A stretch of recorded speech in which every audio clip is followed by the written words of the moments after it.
We talked in class about how computers store information in terms of binary numbers and how you can also use computers to store characters using an ASCII representation. So what we're going to do in this chapter 2, we're looking at different types of expressions and how Python keeps track of those, and then we're also looking at how you can use different operators on those expressions. For the first part of this, I'm going to use Python in interactive mode. So I'm already on the WebWorks server and booting up Python 3.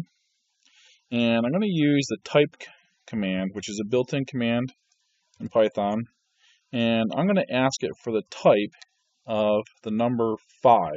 So what this is going to tell us is how does Python store the number 5 internally.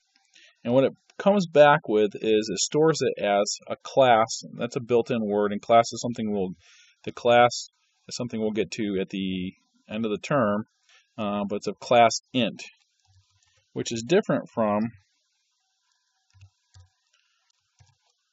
if we type in 5.0, then that comes back as a float. Float is the computer science version of a real number. So integers are whole numbers, but can be negative. We can have negative 3 as an integer, whereas floats are any real numbers. We can also ask for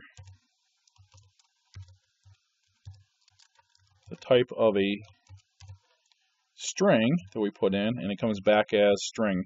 HelloWorld is a famous program, by the way. That's the first program that everybody writes when they're learning a new programming language. It's just a joke that you print out the phrase "Hello World" as your first programming assignment in any new language. Okay, you can also use the type if you assign. So this is an assignment operation using a single equal sign, and I can assign that variable that same expression "Hello World." So you can assign strings to variables. Now this is in an interactive mode, so when we do that assignment, we don't get anything printed back out, but we can ask it to print x, and it will print "Hello World," and then we can ask it for the type of the variable x, and it will print out string.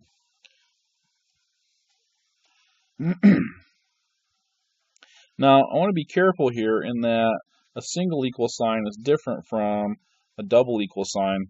And we'll come back to that when we look at script mode for this same lesson. Okay, so there's also operators that one can use, and I think to look at the operators, I am going to go over to script mode. I have a script already written. You can add, subtract, multiply, divide, and truncate in Python, and there's other operators that we'll learn later. But those are the basic operators for now. You can perform those on real numbers, and it turns out you can also perform operations on strings. So I'm going to get out of WebWork here, get out of interactive mode, and we're going to go over to script mode in Python. And in script mode, again, we're using the editor PyCharm. So I've written here a small script. This has the intro that we just did in interactive mode, but now in script mode, I can't just say type 5. When I typed in type 5 in interactive mode, it printed out the type of the number 5 and gave us the fact that it was an int. But in script mode, type 5 will internally, Python will say, oh, that's an int. But to actually get an output from that in script mode, you have to put that inside of a print command. So, there's something else I missed here. Up above this, you notice that this line starts with a pound sign. Anytime you start a line with a pound sign, anything after that in that line will not be looked at by Python. So you can type in comments. So I've broken this script up into a bunch of different sections. So the first thing is we're looking at types of variables. And this is exactly what we did in interactive mode. So I wanted to know the type of 5, the type of 5.0,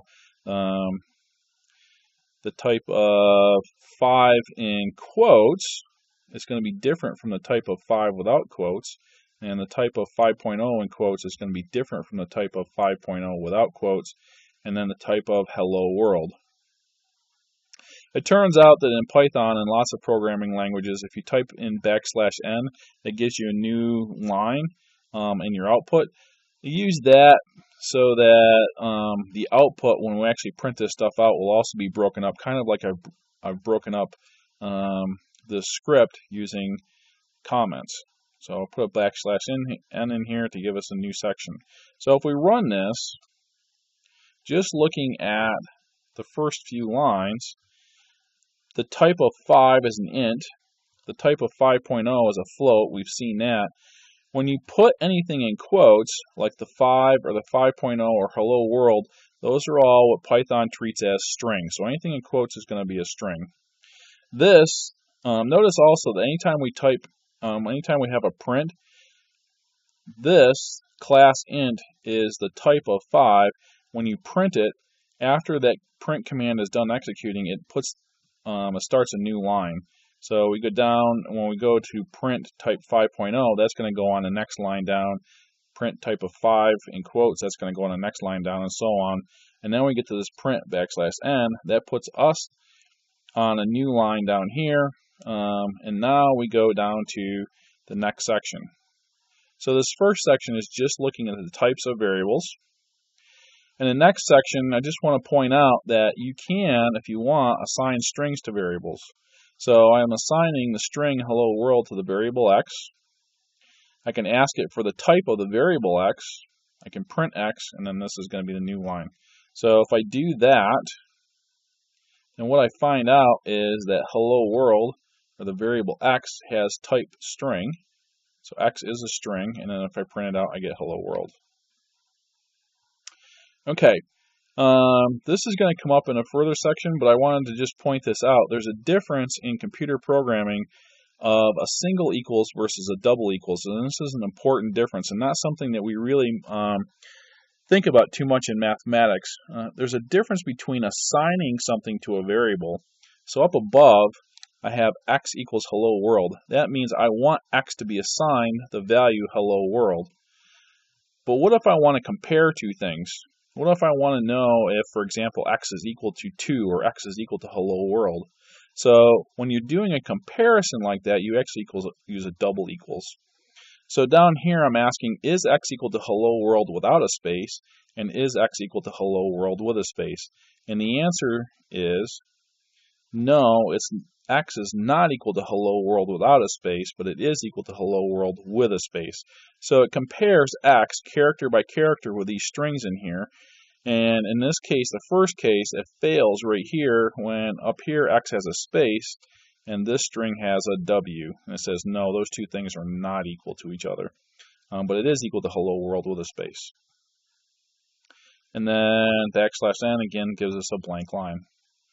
Okay, so we've seen the next section, some of this already, but I want to introduce some new mathematical operators. Kind of giving away the answer down here.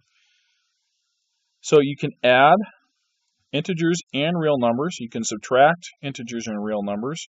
I'm doing a subtraction here with two integers. Here I'm doing a subtraction with a real number or a float and an integer. You can multiply. If the two numbers that you are working with are both whole numbers, for addition and subtraction and multiplication, the answer will be, if they're both integers, for addition, subtraction, and multiplication, the answer will be an integer. When you divide, it turns out that you can divide two integers, and the answer may be a real number. So we should know that 2 divided by 5 is in fact not an integer. So again, we can add, subtract, multiply. If one of your numbers is a float or a real number, then the output is going to be a float. Automatically, it converts the answer to a float. When we do this division, 2 divided by 5, 2 divided by 5 should be 0.4. This double division symbol here means that we're going to divide 5 into 2, and then we're going to truncate the answer. So if we come down here, we see that 2 plus 5 is 7. 2 minus 5 is negative 3. The float 2 minus 5 is negative 3.0, so it converts that to a float. There are ways you can control how many decimal places that you present. 2 times 5, those are both int, so the answer is an integer 10. 2 divided by 5 is 0.4. Because this is a division, it automatically converts that to a float. The answer is not an integer, so it converts it to a float. And 2 divided by 5, again, is 0.4, but if you truncate that answer down, you round it down to the next smallest integer, the answer is 0. If I swap these and make this a 5 here and a 2 here, 5 divided by 2 is 2.5. Round that down, you should get an answer of 2, which we get. There are also operations that you can do with strings, and they may not behave exactly the way you would think at first. I'm assigning the string hello to H, the string world to W. If you add those two strings together, it does what's called a concatenation, which just means put those two strings together. Hello world, no space. If I want to put a space in using the plus symbol, I have to add one in. H is hello plus a space plus a W. And that gives you hello space of the world. Turns out you can multiply a string by an integer. So if I do 5 times H, I get 5 copies of hello. You can also do H times 5. And what do you think would happen if I do that and put that \n in the middle of the H and the W? Give you a second to think about that, or you can pause.